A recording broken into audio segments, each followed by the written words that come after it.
Hello, hello. Scott, tell me if I'm coming in good or not. Pleasure to meet everyone. Tim Meyer with VisionNav Robotics, obviously an autonomous forklift company. I guess I will say that the message, I've been doing this for 25 years in different facets of autonomous vehicles, dabbling in the AGF space for many years, but actually working in AMRs and tugger and other types of vehicles. And autonomous vehicles is extremely popular, obviously, in many facets, in the manufacturing and distribution space. We really are focusing on that autonomous forklift in particular, though, as we jump into the presentation and background, types of types of solutions, core technology, and scenarios and case studies. You get into this background, and they put these slides together for me. And really, what are we saying here? We're talking about market size. This is a global market size as far as number of forklifts sold around the world, and as it relates to what percentage of that forklift base could be automated, and it makes sense to automate, reduce the non-value added, stick to the value-added activity for your human operators, and have autonomy do the work. What we're seeing is that potential for a $25 billion market here, even by 2028, on a global scale. You speak to that just in this U.S. though. Rough numbers, as I was an old Toyota material handling guy with the forklift group, 2,000 units a year yet. Scott, is that about the right number? I think 200,000, units sold a year. Right now, there's about 2,000 AGF sold a year. That's a 1% penetration rate, right? We see that at least 20% of that market, 40,000 units a year, right here in the United States, could be automated. And really the 20% is a low value. This is really up to potentially 50,000 units. You may hear me say, Scott a few times here, we work together a lot, Hup Toyota Lift, one of these guys right out in the field, dealing with the customers. John Deere is a big one, things like that, but hearing them all the time. And I'm not trying to put him on here. When they want automation, Scott, where do they go? What's the first thing they talk about in automation? The automated forklift. Getting loud there. But it's the automated forklift. This is what they know. We appreciate the AMRs, we appreciate the tuggers, we appreciate the other technologies, but this is what they're used to. This fits right into their current processes of pick and place, high bay storage, product delivery, unloading trailers, staging on the dock areas, all centered around the forklift. When you get into different types of automation here, this is to say that there is a lot of advantages in all forms of autonomous vehicles, and or automation. ASRS, I realize, isn't necessarily an autonomous vehicle, but your cobots, your four-way shuttles like, OPIC's Perfect Pick, AutoStore, is your main shuttle. Your captured goods to person, gray, orange, Kiva, things like that are using goods to person within a confined space. Your AGV and AMR market in its traditional form. The ACR bin picking has been very popular, going vertical and doing, pallets in and out of high bay storage, but single pallets. But the way we looked at it, when we talk flexibility, cost, peak efficiency in different aspects, this is the dock area in the first third. This is basically, indoor facility picks, put away storage, and then your basic indoor transportation, getting things from point A to point B. It really focuses or points the finger to that traditional forklift style vehicle. And we get into the value proposition here. I tend to want to stand a little sideways here and still make the microphone.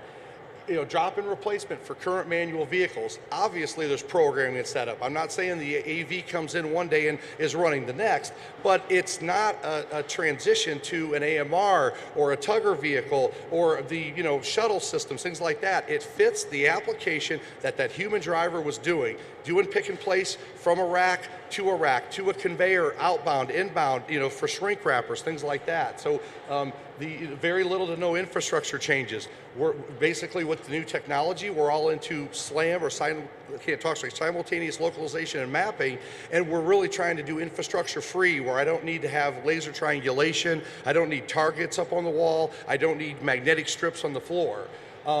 As far as the goods to be handled, I'm engaging those goods today with the traditional human forklift. Now it's driving itself, with autonomy. So it's very little change to the goods being handled.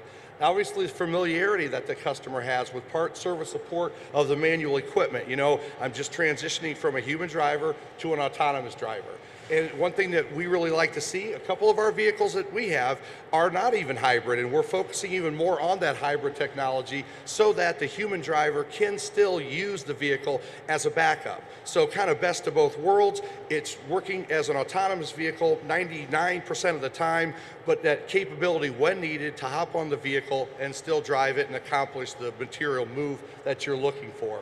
Of course, great flexibility. Again, many systems, and you know, very supportive of all the automation that you're seeing at the show here.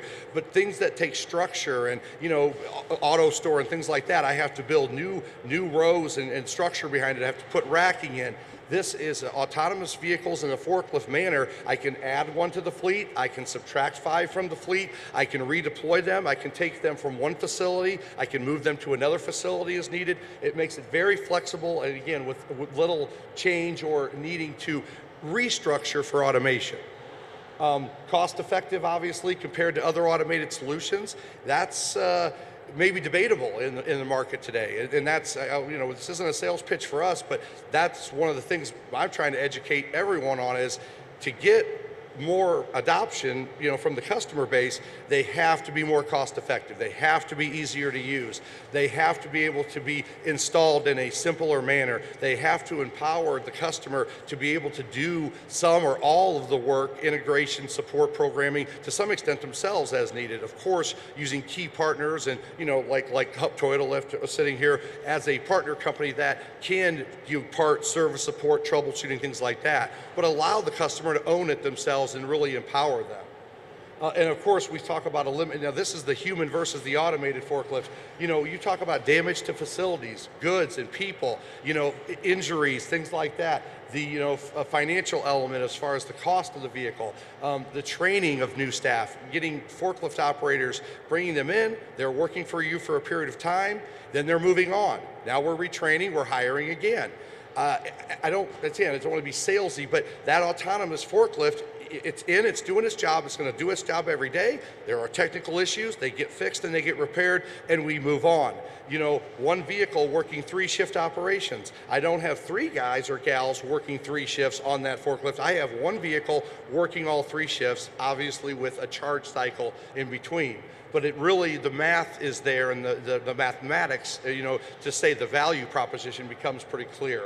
And I always joke about AGFs don't ask for vacation, they don't complain, as I said, about needing more pay raises, they don't take bathroom breaks. Predictability, I didn't write predictability. How many times do you have situations where human drivers are taking the path that they need to take on that particular day at that particular time to deliver goods from point A to point B? There is something about dynamic ability of autonomous vehicles, and I appreciate that side of the house, if you will, but really I find that having repeatability and autonomous forklifts doing the same job in the same manner every day allows the customer, the warehouse, the distribution center, the manufacturing center, to be prepared and predictable, and they know what's coming, if you will. They know that the main 5 aisle is where my AGFs are heading, south on the right side and north on the east side, and they're always taking those same routes, and we're not going to have, where today we're going down aisle A, but tomorrow we're going down aisle B. As I said, there is a future where there is adaptability and that dynamic approach to being able to come out of an aisle because of an obstruction and actually take an alternate path. And there's some of that in our technology and the industry as well. As far as the getting, this really should have been a slide up behind the market with autonomous forklifts. This is really just saying it's hard to get good help. As I said before, the cost of labor, retention of that labor, the autonomous forklift, it's workhorse every day. It doesn't hire and fire, it just does the job. And really that's all this slide is indicating. Core technology that, yes, this is where our organization is, but I'm trying to represent the industry and talk about positioning of the vehicle, navigation, where does it need to go, the perception technology on the vehicle, the software element we call motioning, which is your fleet manager and how to talk to it and interact with other things like PLCs and WMS, WCS, things like that. And that really goes along with scheduling as well. And then of course safety is a very important element of the AGF industry. But very simple statement here, where we really are getting to in the different types of navigation, positioning is, it's my old position, we did a lot of magnetic path following vehicles. There's thousands and thousands of these vehicles out there, and there's still thousands being put in, and they're reliable and robust, and they do well in certain applications. But really, just to simply look across, and I won't go through all of these, but as we're getting into 3D LiDAR, and it's the SLAM, which is the simultaneous localization and mapping, we're doing sensor fusion, we're using inertia measurement units, the same thing in your iPhone that, when you tip it right and tip it left, it understands where it's going. This gives us understanding of the vehicle motion, this gives us understanding of impact to the vehicle. The 3D LiDAR, instead of single plane LiDAR and collecting my data to create my map, I'm collecting my data in a three-dimensional zone. I'm doing it in a 360-degree manner. I'm getting more into intelligent perception to understand what I see around me and react to it in a more intelligent way.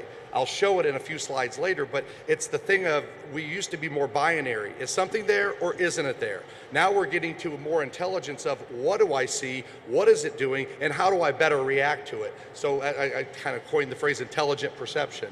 But at any rate, you can see some of the stats here, and we believe the accuracy's there, the time to implement, your travel speeds can typically be higher because we're collecting more data of our surroundings, and we're able to navigate at safely at higher speeds, through that environment. I won't push the back button this time. But for example, and we have videos in here, but this is what a camera view as we're collecting the data. Of course, it's really blown up here. It actually kind of fuzzies it a little bit.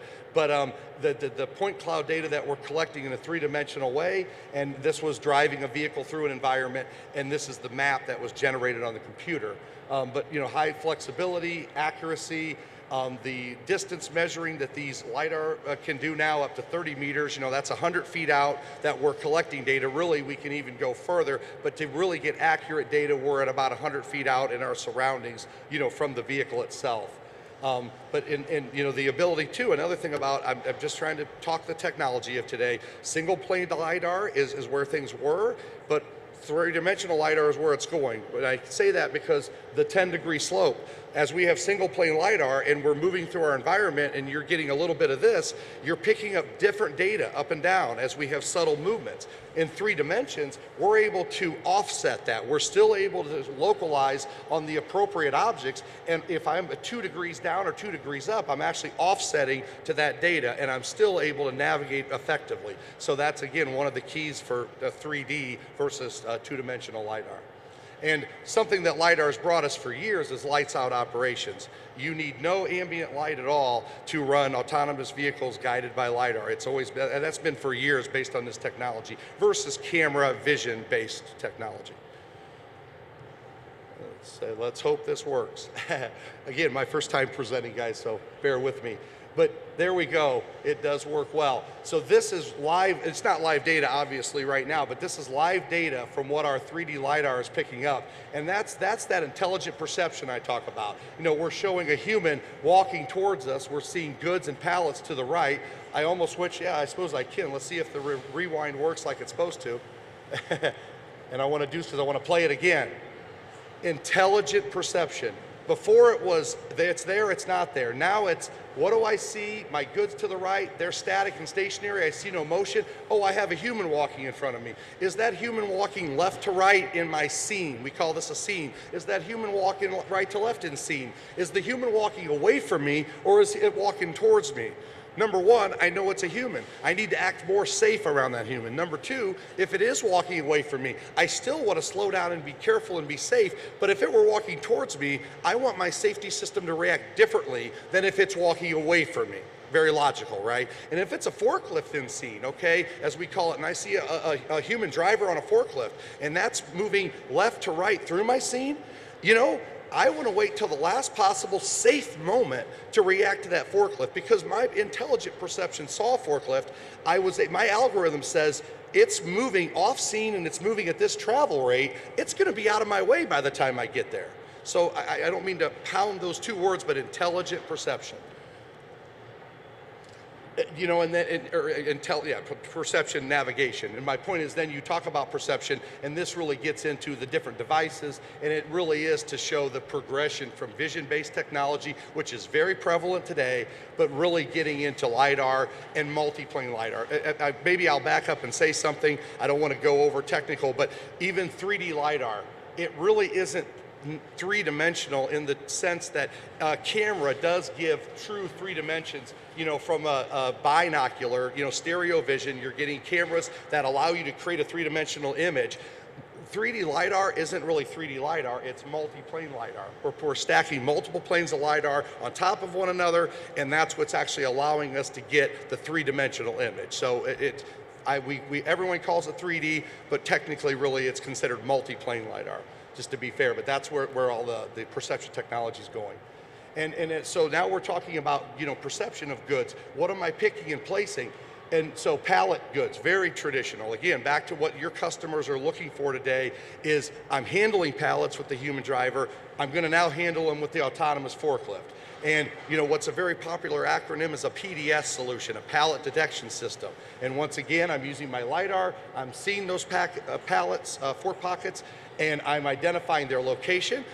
There's things called 6 degrees of freedom, if you will, and that's a pallet that could be skewed to the right, skewed to the left, pitched up, pitched down. These are the different 6 degrees of motion or freedom that exist in an object, and the ability to perceive that, because my LiDAR is not just looking at the face of that pallet, it is actually looking in to the fork pockets. And based on that tunnel that I see, I can assess the 6 degrees of freedom, and I can react and adjust my vehicle to approach and still engage that pallet.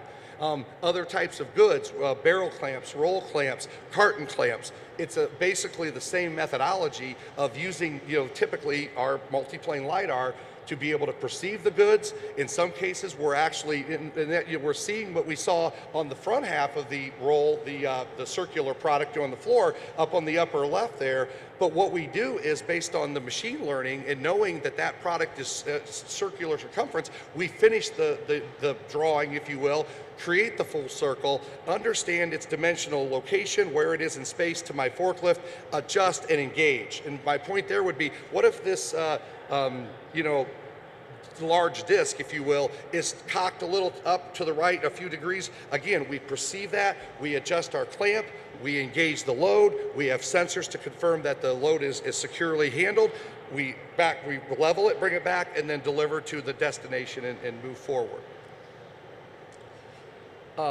Another element that, you know, what we call perception, environmental perception, storage location from above. This isn't to say that you can't do this from the forklift level and do everything perception navigation just at the truck level.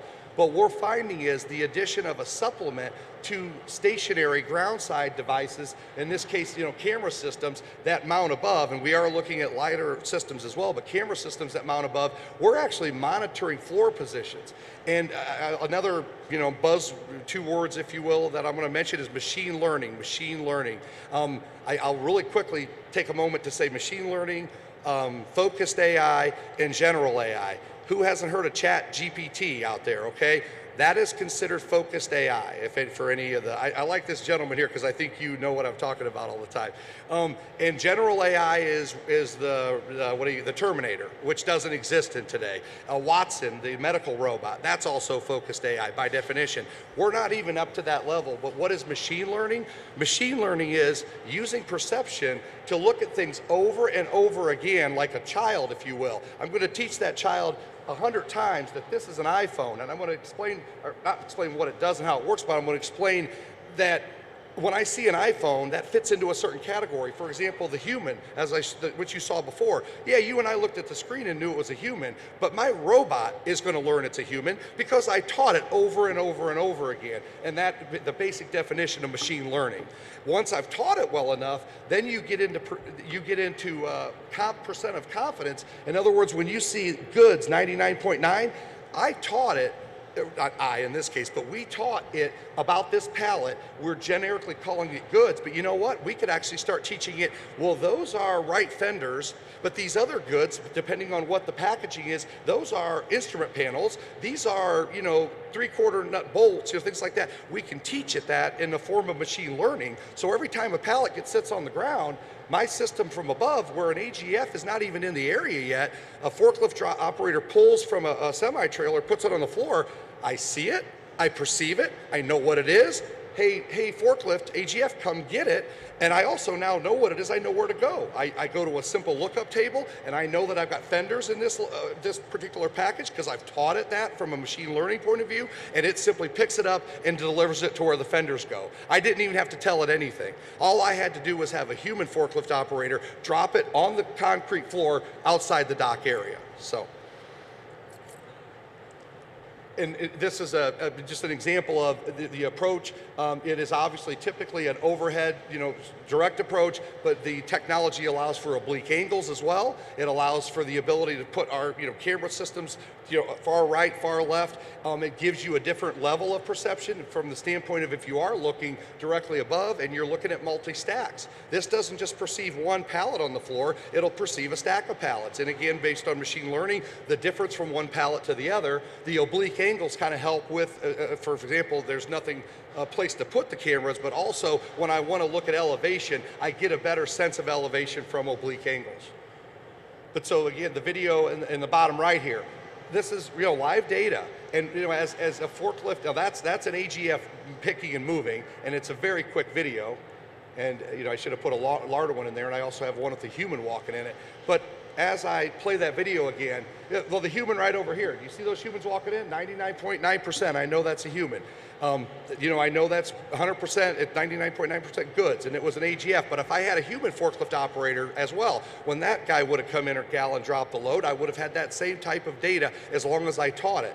This particular one, we didn't show where the AGF stopped its motion when those two humans were over here on the left, but how about that? You have safety on the vehicle, of course, typically 2D LiDAR and 3D to detect for humans or other obstacles to be safe motion, but how about the fact that I'm monitoring an area on the floor, and if a human does walk into that zone, and the AGF hasn't even quite arrived yet, but it's just about to arrive, humans in the area, hey vehicle, get to a queuing position just before entering the pick zone, but please wait there.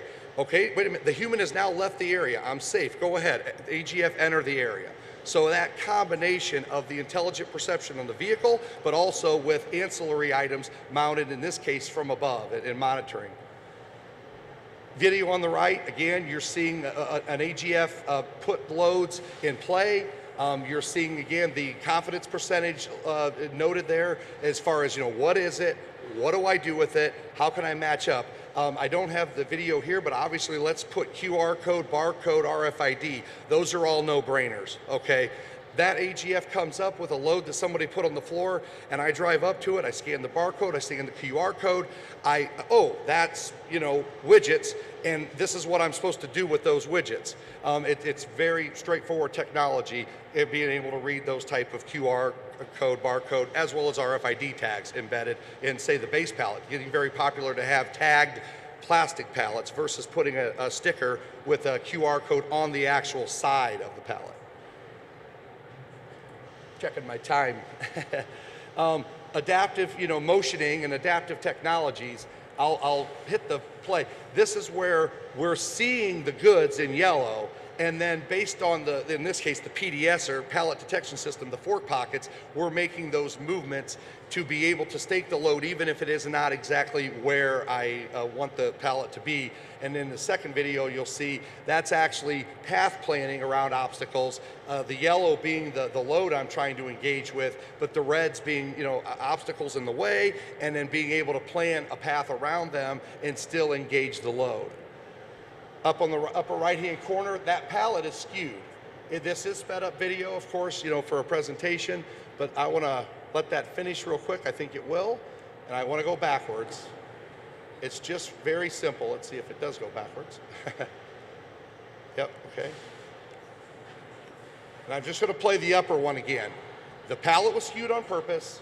Forklift comes up. It would have normally engaged the pallet in a normal, traditional way, perception said it was skewed so many degrees left to right, you saw the maneuver, and still, but now obviously there's tolerances and limits to how far you can, left, right, up, down, everything has tolerances in its perception and the ability to still stake.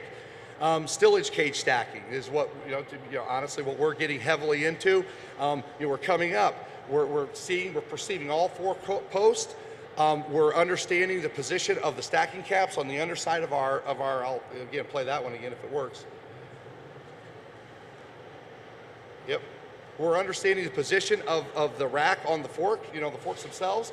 Our laser 3D LiDAR is seeing the four posts on the ground side stillage racks, and then we drop, stack the racks, and then remove, and then of course we can come back and destack these racks. But the same concept is, let's say the base stillage racks were an inch to the right is what they should be. We would perceive that by seeing the corner post, and then we would adjust our mast or reapproach the load and still be able to stack that load, based on tolerances. And then scheduling is your fleet manager. This is where, to keep it simple, the ability to communicate across, WMS, ERP, WCS, all the various platforms at a simple level, PLCs, high-speed doors, and being able to really have all that connectivity. I mean, this is just an example of ours, but we are multi-layer. We can work on multiple floors. This is the future of to me, the fleet management technology. This is, of course, accelerated video. Yes, if we do have a down vehicle, we're noting a broken down vehicle that has a technical issue. We will send another vehicle out and dispatch it. We will be able to exchange the load from one vehicle to another and allow the second vehicle to continue that load, that mission. Again, I mentioned some of the interconnectivity that's to us very important, and we think to the customers. Robot cells, elevators, ASRS, high-speed doors, basically PLCs for conveyor systems, other AMRs. We know we need to play nice with all the other, the other folks out there. We know that we need the ability, and we think, the customer wants this is, if I have brand X, Y, and Z, can I have one fleet manager, or can I have at least good enough interconnectivity between their fleet managers that I can have vehicles talking to other systems, working safely with each other, and being able to manage all of those fleets from one supervisory software. And now we're just some safety slides. For us, it's the ENC B56.5 here in the States. We do have a European original, the ISO 3691-4 is really the old EN 1525 standard, and so we actually have taken that approach. It has become, a lot of our global companies are now following the ISO standard as it sits slightly above, in my opinion, from its strictness above 56.5, but just the point that we all need to be safe. We need people to be safe, working and interacting around these autonomous vehicles. And that's, basic safety PLCs, that's all your LiDAR scanners, safety rated, that's safety rated encoders, string encoders. How high is the mast right now? How much weight, load cells on the mast, how much weight? I'm only supposed to carry this much weight, but I have too much weight on the vehicle or on the forks. That can't go up any farther. We have to stop, give an error, and allow a human to react to that error. Whether it's a wheel turning where it shouldn't, whether it's a load that got staked that was too heavy. We were told, the system was told that was only 1,000 pounds, but it turned out it's 4,000 pounds because a human put a pallet in its place. Well, those are the type of safety systems that prevent that. And not to mention, how about I picked a pallet that I believed was supposed to be 4 feet tall, but it's actually 5 feet tall. You want me to put that pallet in pallet racking, there's not enough room for that racking. So I need to do things like, as I bring a pallet up to a put away into a rack, I need to, and what we use in most, we drop a scanner down, it's on a slide, and it drops right down below the forks. It looks in front of me, it sizes the dimension. I know the load on my forks, I know the opening I have, I make sure that they fit with each other, and I engage and proceed. And if I don't, I need to give that message, come back down to floor level, and have human intervention to be able to move forward. But this really is more of the same as far as the control modules, the MCU, the safety PLC, 2D LiDAR, your speed limiters, e-stop modules, audible alarms, things of that nature. This is, fairly standard from the safety side. Again, I keep saying, to be fair, it's yes, obviously I'm up here where we're going, but where I think the industry's going. UWB safety, UWB stands for ultra wideband. It's radio frequency, it's RF, but it's a different band structure, or frequency structure in RF. And what we are having, I kind of say, a lot of fun with right now, and it's really a neat process, is adding tags to humans by using a wristwatch or a tag on the helmet or a wearable tag and a sleeve on the pocket or tagging a human forklift, okay? And then all of those tags are ultra wideband transmitter receivers, in this case receiving their signal. They are mounted, radios throughout a facility. We're able to monitor XY location of that item, that human walking around with the wristwatch or that forklift driving around. And what I'm doing is now I'm interconnecting, and without having to do a lot of fancy autonomous vehicle stuff, I'm just simply babysitting where all these tags are located, and now I have a much more intelligent approach to material flow. My forklifts are tagged. I know where they're moving. I've got this map of 75 AGFs moving and picking and placing, but I've got 10 human driver forklifts, and they're moving stuff around and I don't know where they are. Well, now I do know where they are because they're tagged, and I can make better decisions about sending one of my vehicles down an aisle when there already is a human driver in that way. I can also address safety once again. A human tagged with a ultra wideband tag, yes, the vehicle will be safe in its own right inherently to stop and act appropriately, but that double layer of being able to know that the tagged, the person is a human, he's tagged, and maybe it's a blind corner. He's walking, a set of rackings in the way, he's walking out in the aisle, or she's walking, the AGF is coming. I know they're coming before I can even see them. There is a very, common sense in this, the business of sensors and technology is line of sight, okay? Everything requires basic line of sight unless, based on radio frequency, things like that. So meaning that my very smart forklift in a lot of ways can't see something around a corner, okay? But with a UWB tag, I can know where that human is, and I know where it's going. In other words, that I detect him or her, but that I know they're proceeding at this particular rate of speed and in which direction they're going. I have all that data now. And so, this is kind of a pictorial representation of that. We are showing little demos here, and I can only say, I'm the engineer. I'm not the, the king of the sales here. But this is all based on the vest he's wearing. What this video, all safety was shut off. Okay, and so if it's worth repeating that or not, but if it'll play again, all safety was shut off. He simply tagged. We created a route for this, what we'd call a stacker, and of course, as you saw, as close as he got, or as soon as the vehicle got a certain distance from him, slowed down and stopped, he walked out of the way, it continued motion, and you can see as he stood there again and walked back towards it. So that is, the really simplistic, but what the UWB tags offer to additional safety and additional asset or human tracking, in your facility. We're here to talk about AGFs. I'm going to even mention a tugger at the end. It's not to mention class 1 through 5 industrial trucks, right, Scott? But the IC versus the electric and the class 3, which is really more your tugger applications, that's where my numbers come from. It's the ITA, the Industrial Truck Association, monitors all these manual trucks sold. And so I'm going to say that the last one's not an AGF, but it is part of that traditional industrial fleet, being a tow tractor. The scenarios that we believe these AGFs will continue to grow in, and the one that I'm most excited about, honestly, because that's the nut I'm trying to crack still yet right now and do it well, is automatic trailer loading and unloading.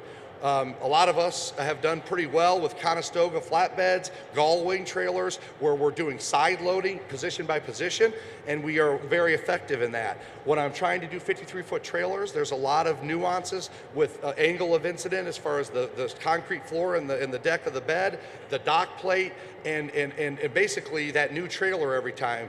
There's one thing to load a trailer, it's another thing to unload a trailer.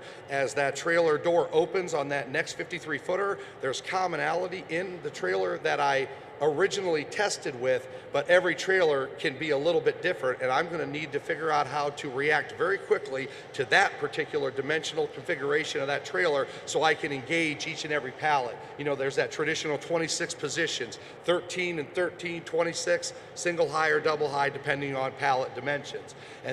So anyway, trailer loading and unloading, focusing on that. Obviously your indoor transport, end of line, parts to line, all that pick and place, and pallet stacking, if you will, and well, I go to the next one, I should say pallet stacking, cage stacking, frame stacking, static pallet racks. The pushback racks, I have it on here. It's a difficult one. Drive-through racking is a really nice application for AGFs. Pushback can be a little more difficult as well. I probably better update those those words to drive-through. And actually pallet runners. What a nice opportunity for deep lane storage. The AGFs work very well with pallet runner systems. So place it on the runner, let that runner lift slightly, deliver that pallet down the deep lane, come back and get the next one, or replenishment backwards, meaning I'm going to get that pallet runner to pick, bring it back to the forefront or first position, AGF picks and delivers. So it interacts very well, for the customer base. And then of course that goes part of really indoor access, pick and put away, and the tow tractor applications. So playing a few videos here, and I am very close on time, so I better be quick here. This, of course, is a reach truck application, and it's traditional pick and put away as per the applications I was saying before. In other words, this is all designated by nodes on the floor location and then the vertical element. In other words, position 1 through 40 across the bay, and then A, B, C, D, if you will, vertically. Everything's dimensional and mapped. And then, of course, as I said, as I go up, I confirm that I have the opening in the room for this pallet. If based on all green lights, engage and move forward and place the pallet, for future use. It would be picked obviously in the future by a human even obviously, or by an AGF, going to its next mission.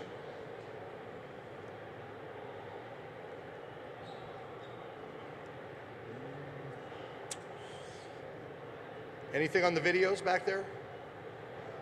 Oh, thank you. Good job. I don't know why. Just to say, this is an automotive parts supplier, and we're back to what we call stillage cage or metal rack stacking. It's fairly straightforward in the fact that I understand the position of my base rack.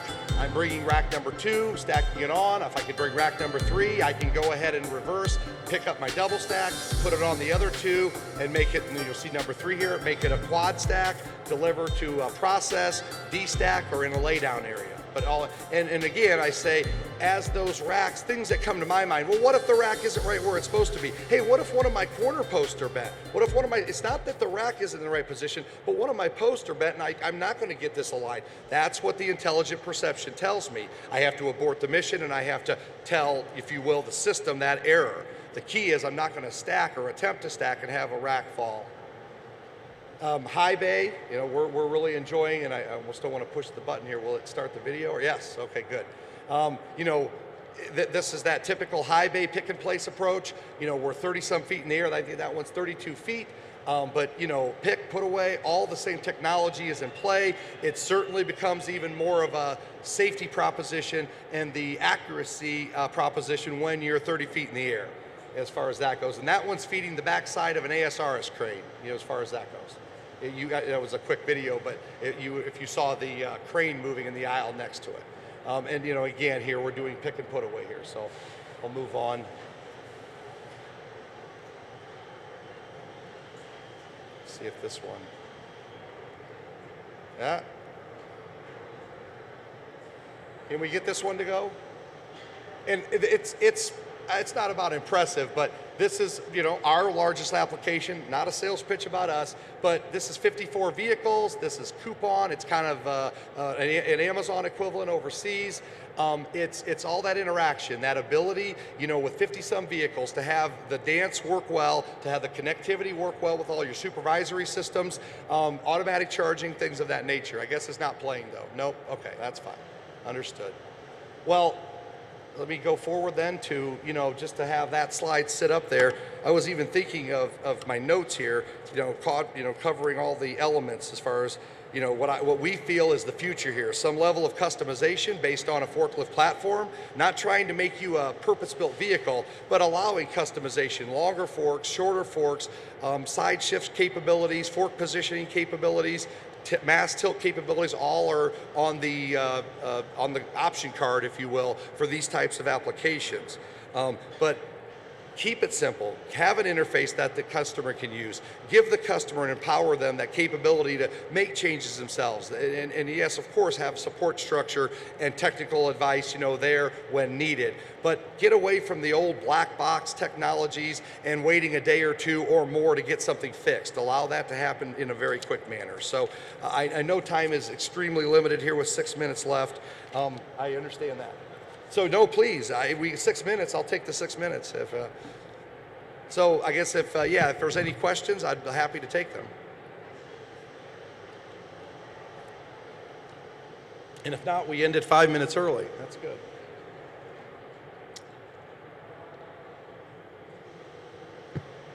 Anyone, questions?